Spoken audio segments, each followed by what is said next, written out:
All right, our basketball podcast here with the next round. It's the Riley Norris podcast, former Alabama player who's here to talk a little SEC basketball. And as we get ready for a blockbuster Saturday of games, we've got to start with contracts first. Nate Oats, Alabama coach, gets that new contract.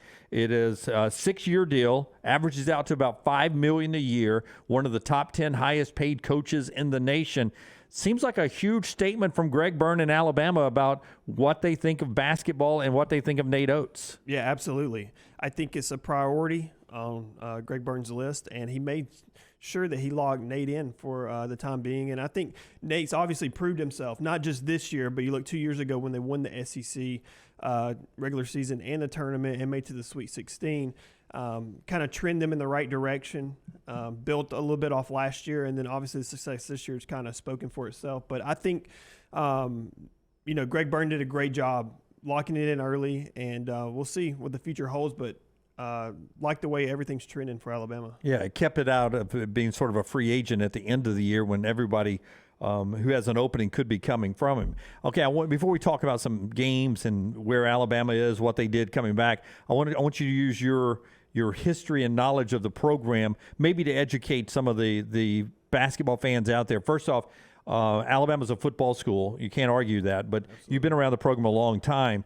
There seems to be, in my opinion, I'd love to hear what you think, are there big money Alabama boosters who love basketball? Has that been your experience? Yeah, absolutely. There are. And you're seeing it more with how good they've been doing in the past. Obviously, the football improvements and from the time Saban's been there, the job he's done.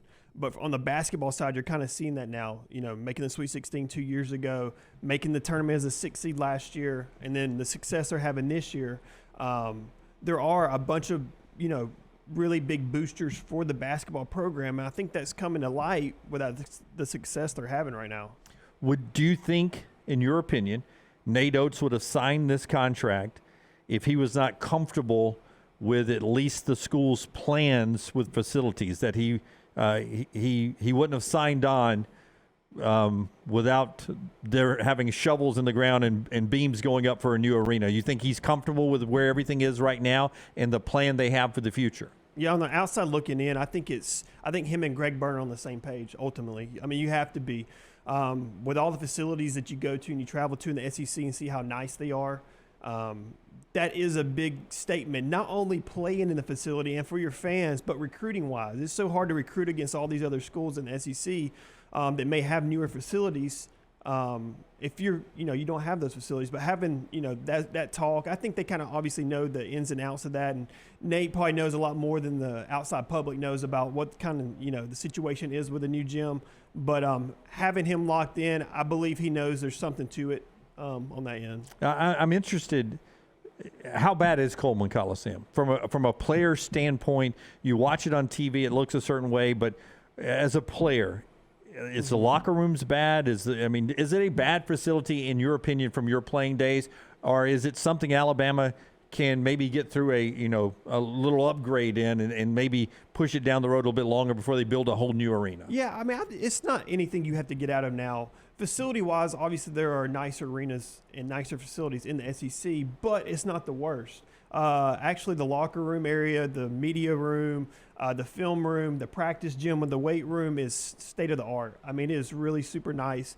The only part about it is just Coleman's old in general, right? So everything's kind of outdated, but Alabama's done a good job of keeping up with different stuff, whether it's scoreboard, score tables, whether it's, the cleaning it. But at the same time, you do see new facilities, and it kind of wows you when you go and look at Ole Miss's gym or Tennessee's gym, and obviously it makes you want that kind of facility. Well, as a former player, how important would it be to get the students closer to the court? Because you face that on the road a lot. Real important. I mean, you look at Auburn, and they have probably the best home court advantage in the SEC, if not one of the best, and their students are right on the floor. I mean, it's tough. When you go on runs, I mean, people talk about 10 to 12-point swings just off momentum at a home crowd. So that's really important. I think obviously you see the blueprint of the next arena is going to have all the students on the floor, and I think that's a key emphasis. Yeah, Riley Norris is with us. This is our Next Round Basketball podcast here featuring Riley Norris. It's a big weekend in basketball. We'll talk about some of those Saturday games happening as we record this on a Friday on a Saturday. But we saw Alabama come back after getting beat by Oklahoma. First, how surprised were you that the team looked that bad in Norman? I was really surprised. I knew that they were going to take a tough shot from Oklahoma, being the number 2 team coming in on the road on a Saturday. They had a sellout, so it's a hype crowd. But the way we kind of reacted to some adversity was kind of shocking. Granted, they did hit tough shots. They hit timely shots. We were not hitting shots, but they were the tougher team, I think, physically and mentally, and you could see it. I mean, the first half was kind of the tone setter for Oklahoma. And then to bounce back and I believe Jerry Stackhouse is a good coach. Their roster is not near the top of the SEC. And for them to do what they did to what I think is a really good offensive coach defensively and then hit their shots, what did you think of the Vandy game? Night and day. I mean, that's kind of the obvious from that. But I think, they didn't start the game necessarily in the first 2 or 3 minutes probably the way they wanted. I mean, they had a couple of turnovers, missed some shots. Vandy, I think, got out to a 4 or 5 point, 5-2 lead. But then Alabama started settling in. When they saw a 3 go in, they made some layups, got some transition, and that led to their defense getting stops. It was good to see Alabama bounce back because you were wondering if, Vanderbilt might have been a letdown game at home, or maybe, they were anxious to get back on the court and prove the Oklahoma game was more of a fluke than it was them playing so poorly. I want to ask you about some SEC Saturday games coming up. Alabama's at LSU. Alabama beat them so badly in the first meeting.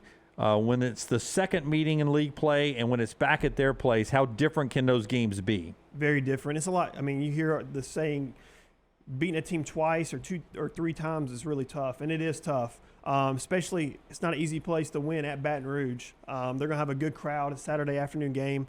So it's going to be important to come out and be the physical team, dominate from the start. But this team's capable of doing that. Obviously, we watched them last game, and I think they're on a roll. I think that they're going to have some other guys step up and make some shots. There's still some guys. I mean, Amari Burnett stepped up big time the last game against Vandy. But if you look around, Mark Sears may have only took 4 shots last game. But he's kind of been in a little slump from the three-point line. Clowney, it was good to see him make some shots. But I think ultimately maybe the Vandy game got them going so they can, kind of build off that. The Maravich Center, is it better or worse than Coleman Coliseum? It seems like it's one of the older buildings in the league too. Yeah, it's different. Coleman kind of goes up really high on the sides. This is more of like a bowl. They do have students kind of on the floor, so it gets loud, and it's probably 10,000 people. But I would say facility-wise, locker room-wise, I don't know if the visitor locker room always gets the worst locker room. I assume so. Our locker rooms in Coleman, even our visitor locker rooms, are a lot nicer than theirs. But gym-wise, I mean, Pete Maravich Center is pretty nice. Yeah. Okay, Auburn's at Tennessee. Battle of 2 top 25 teams. Yeah. Auburn's coming off of their revenge win over Georgia where they played wonderful on the perimeter. When you watch inside Janai Broome play, what do you think of him? Because he's so big and looks so fluid to me. He is. He knows how to get to his spots. He loves shooting that left-hand jump hook over his right shoulder. But the big thing about him is his footwork. To be so big and so, just overly basically powers a lot of guys he plays. His footwork's really, really good for a big man. But the big thing about Auburn is when he's got it going and they're making threes is when they're really tough. I believe they hit 9 threes last game against Georgia. And when they're hitting threes, they can play inside or outside, which makes them tough. The games they've lost, they tend to not shoot the 3 very well, which kind of led to that loss. I'm interested when you would finish one game in your playing days and your next SEC game. Were you not happy when you saw that team lost? That knew they were going to be coming off a loss like Tennessee lost to Florida. If you're an Auburn player going into that game, would you have preferred them to win that game? Yeah, I don't know if you necessarily think of it. I think more the way Auburn people or players are thinking of it is, all right, they lost, so now they're going to be extra hungry, and it's in Knoxville, so it's a tough place to play on top of that. So I think they're thinking of it more as, all right, maybe their complacency got the best of them in Gainesville, and now they're going to be really ready to play. So we got to be on our A game. We got to lock into the scouting report. Give me one thing that when you're preparing for a Rick Barnes team, what's one thing you remember from a game plan on going against Rick Barnes' team at Tennessee that you got to be ready for? Yeah, you got to be ready for rebounding, the physicality of it. I'd say physicality and rebounding kind of go hand in hand because they're going to send guys to the glass offensively. Defensively, you're going to have to keep them off the glass. I mean, they're going to have 7 foot, 6'9", 6'10". Their guards are physical. So knowing that going into the game, we got to win that rebounding edge, and we got to be the more physical team if we want to have a chance to win on the road. Florida look like an NCAA tournament team to you right now? They did. They did against Tennessee. I believe we're going to find out for sure when they go to Rupp Arena on Saturday because that's going to be a tough game, but it's going to be a good test to see if they can build off this win against Tennessee. But, I mean, believe they made 8 or 9 threes, which is, really good because when Castleton's got to go and he's tough, but when he doesn't, they got to rely, on some outside shooting and got to be able to make some shots, and they were able to do that against Tennessee. Defensively, they had a really good game plan against Tennessee, and it showed. My final question. Which game interests you more on Saturday? Duke in North Carolina, I believe it's in Cameron, that rivalry renewed, or Gonzaga and St. Mary's late night out on the West Coast there? Because one's traditional and one is sort of new money, but it's a great rivalry. Which one interests you more? I think the Duke, North Carolina, obviously is historic. You go back to Coach K, but this is going to be John Shire. It's going to be Coach Shire's first game coaching in the rivalry as a head coach. So I'm interested to see how they respond. And I think North Carolina's coming off a loss. So both of those teams are obviously been, the powerhouses of the ACC. So I'm interested to see how they do. Should be a good game, though. Last 100 meetings between Duke and North Carolina. 50 wins for one side, 50 for the other. It's pretty split down the middle there. Should be a fun Saturday. We'll talk to Riley next week on our Next Round Basketball Podcast.